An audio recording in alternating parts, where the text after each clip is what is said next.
আধুনিক ও জনবান্ধব ঢাকা গড়তে ৯টি অ্যাপের উদ্বোধন করেছে Dhaka metropolitan police. Hello DMP অ্যাপের মাধ্যমে পুলিশের সেবা নিতে পারবেন নগরবাসী। ডিএমপি জানায়, অপরাধ দমনে ঢাকায় বসানো হচ্ছে 11,000 সিসিটিভি ক্যামেরা।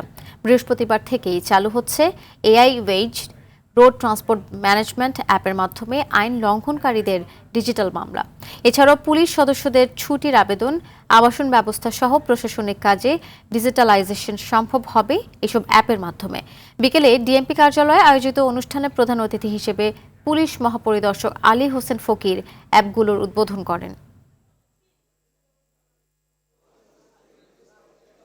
পুলিশ হিসেবে আমাদের প্রযুক্তির সর্বোচ্চ ব্যবহার নিশ্চিত করতে হবে। এই প্রেক্ষাপটে ঢাকা মহানগর পুলিশের উদ্যোগে আয়োজিত সফটওয়্যারগুলো উদ্বোধন করা হচ্ছে। অপরাধের ধরন যেমন পরিস্থিতি বিবেচনায় পরিবর্তিত হচ্ছে, তেমনি অপরাধ প্রতিরোধ এবং আইন শৃঙ্খলা রক্ষার কৌশলও প্রতিনিয়ত আধুনিক হচ্ছে। এই বাস্তবতায় প্রযুক্তির কার্যকর ব্যবহার ছাড়া আধুনিক পুলিশ কল্পনা করা যায় না।